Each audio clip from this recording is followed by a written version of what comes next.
Hey there, and welcome to Ask Allie, your go-to source for some amazing life advice with a metaphysical twist. I'm Allie, the host of the longest-running spiritual podcast on Apple Podcasts. That's right. Since 2005, I've been helping people just like you navigate the often mystical world of self-discovery and personal growth. Today is Monday, February 27th, 2023, and I'm so excited you're tuning in to give me a listen. Today, we're diving into a topic that's fundamental to keep you safe: psychic scams.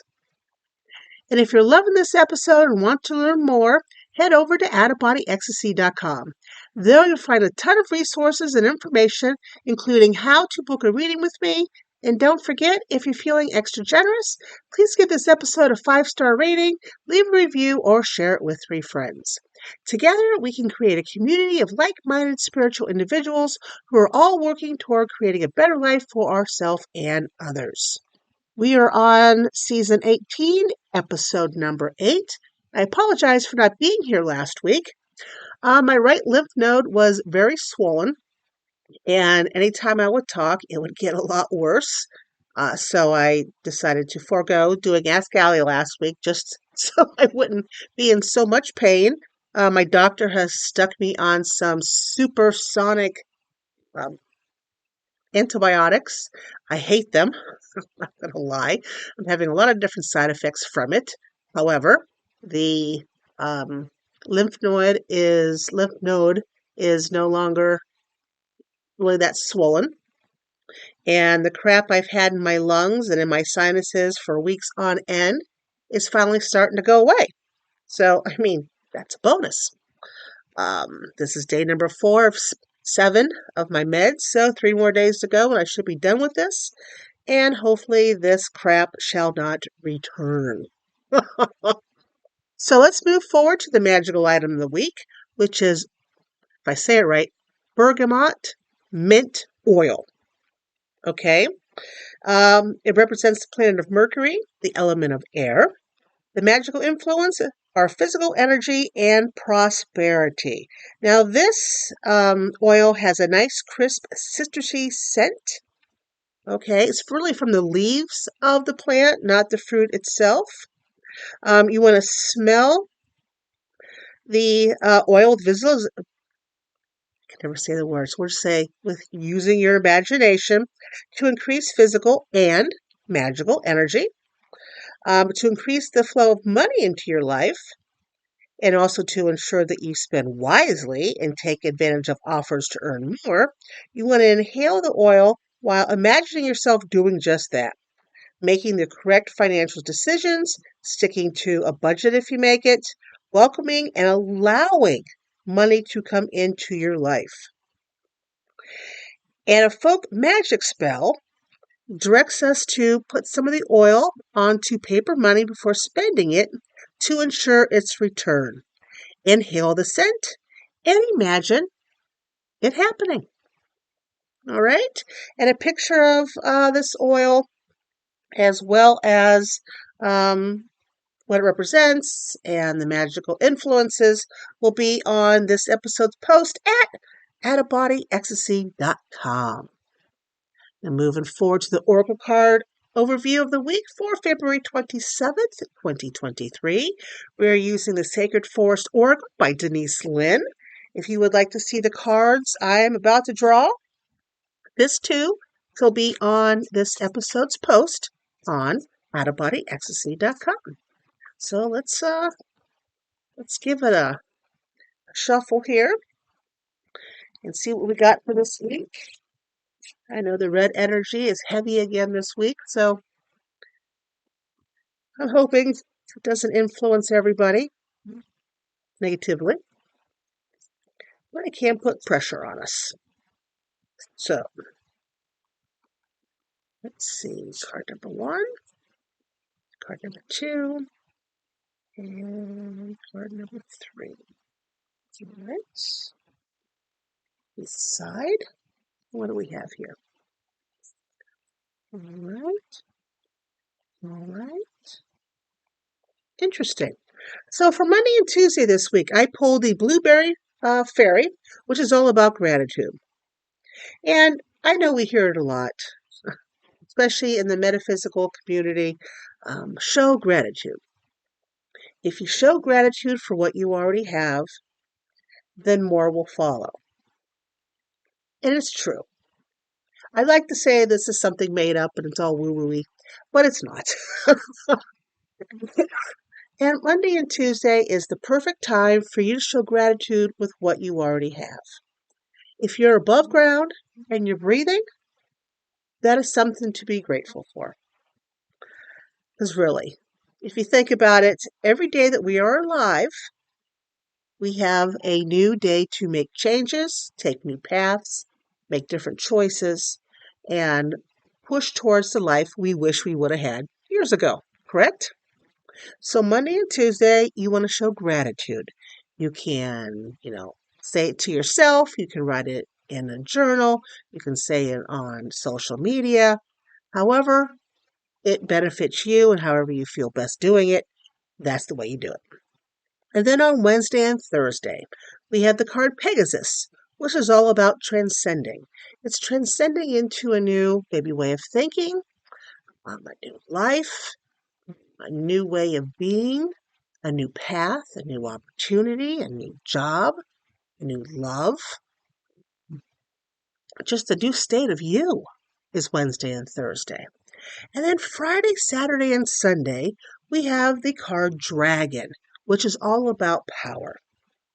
So after we show gratitude and we are transcending, then we come into our power. So Friday, Saturday, and Sunday is really a time for you to push forward on what you wish to do, whether it be to start a new business or to find a new love or to move to a new home or to find a new home or to plan a trip or to go on a trip, whatever it is. It's completely individual, it's private, and it's all for you. Use your power on Friday, Saturday, and Sunday wisely to make strides forward. Okay?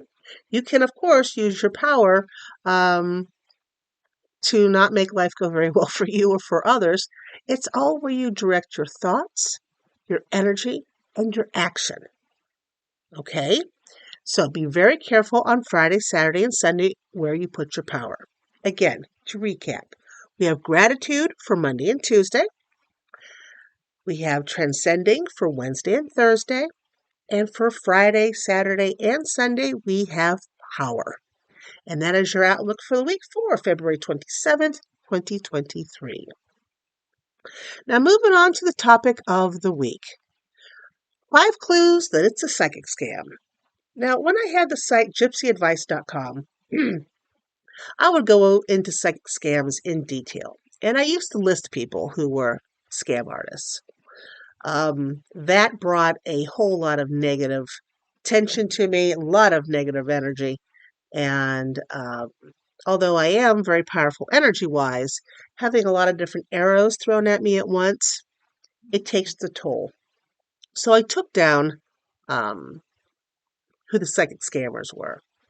And even though I did that, and the pressure, released from me, partly, um, there are still so many psychic scammers out there, and there's new ones that show up all the time. Now I took it down back in 2009. I mean, so it's been a long time since I've had any psychic scammers listed on any of my websites. But the thing about psychic scams is that the person who is scamming you is psychic. They do have a gift. They just intend to use it unwisely, unethical, so that their pot of fortune can grow and your pot of fortune decreases immensely. I've known people who were taking for a couple $1,000s. I've heard of people who were taken for a couple $100,000. So, and it comes from people of all walks of life, to those who work at a fast food place, all the way up to college professors and CEOs of companies. You're not immune, no matter what your socioeconomic living situation is like, how much education you have or don't have. It doesn't matter. If you have a whiff of desperation, a whiff of really longing to have something go away or not happen, or can't figure out why it's going on, they find you. Okay. And the 5 clues that your psychic is trying to scam you over. 1, they have you break open an egg and it has a red yolk, meaning you're cursed.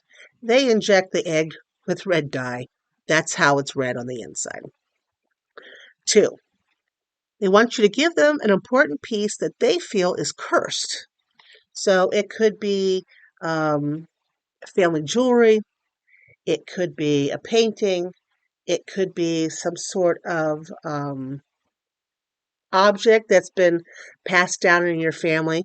Whatever it is, they want you to give that object in order to remove the curse. Now, they don't give you the object back, okay? What they do is they keep it and they usually sell it. Number 3, keep what they tell you a secret. The whole arrangement of them helping you, everything they're telling you to do, everything they're telling you what's going on, you can't tell anybody. It's shh, just between the 2 of you. Because if you tell anybody, oh my gosh, the curse is going to get worse. Number 4, they have a very special candle or stone that will cost you XXX amount of dollars, and this will take care of your problems.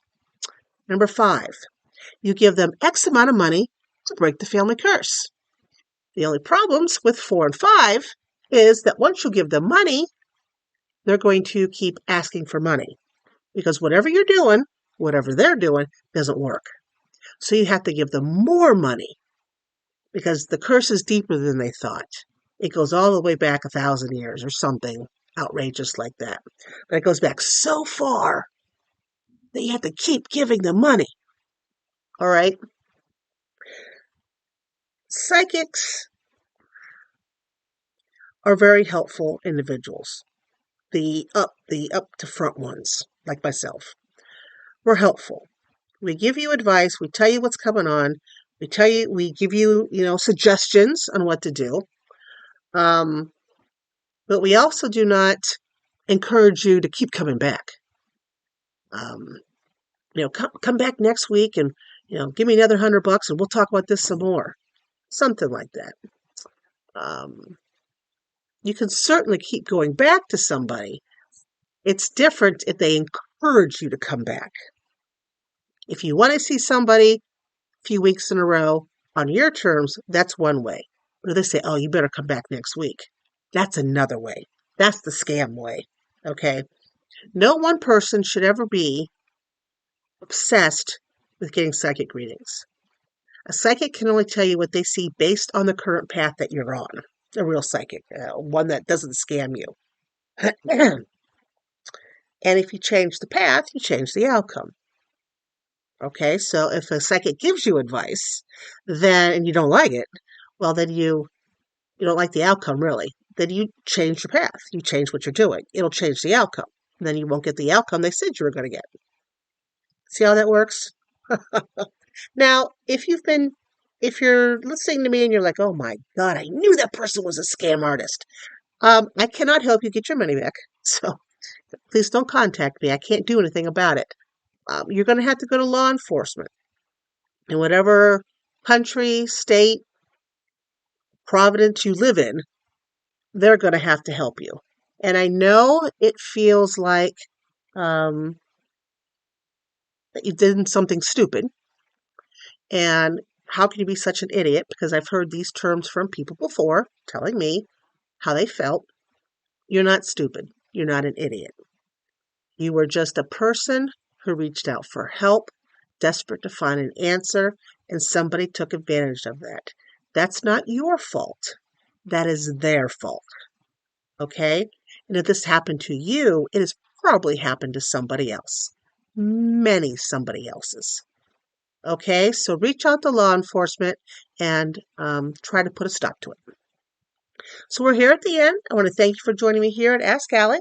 I hope you enjoyed this episode and got some, valuable insight on how to keep yourself safe and keep yourself away from a psychic scam. If you liked what you heard, please take a moment to rate and review the episode. The more people who listen equals the more people I can help have their aha moments. And speaking of helping others, don't forget to follow me on Facebook, Instagram, TikTok, and Wisdom for even more tips, tricks, and inspiration. And last but not least, if no one's told you today, let me be the first to say it. You are fabulous. Take care of yourself and have a magical week. I'll catch you next time.